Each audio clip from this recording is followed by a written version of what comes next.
فرمایا اللہ تعالیٰ نے قرآن کریم میں؟ فذکرونی، بولیے نا، اذکرکم، تم میرا ذکر کرو میں تمہارا ذکر کروں گا۔ اب بندے نے، معین الدین حسن سنجری نے، جتنی ان کی زندگی تھی انہوں نے اپنے رب کا ذکر کیا، انہوں نے اپنے رب کا ذکر کیا۔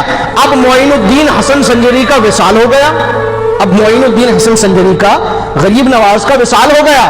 اب جب وصال ہو گیا تو معین الدین کا کام ختم ہو گیا، اب رب کا کام شروع ہوا ہے۔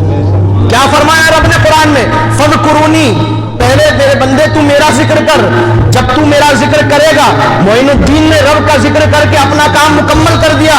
اب رب اذکرکم فذکرونی کا بدلہ دے رہا ہے اذکرکم کے ذریعے سے، اور وہ بدلہ کیا دے رہا ہے کہ قیامت تک کے اب اللہ تبارک و تعالی اپنے اس نیک اور صالح بندے کی بارگاہ میں اپنی مخلوق کو حاضر کر کے دنیا کو یہ بتائے گا کہ لوگوں جو زندگی میں رہ کر ہمارا ذکر کرتے ہیں نا، پھر ان کو ہم اسی طریقے سے انعام دیا کرتے ہیں کہ ان کے مزار پر پھر ہم سال ہر سال لاکھوں کا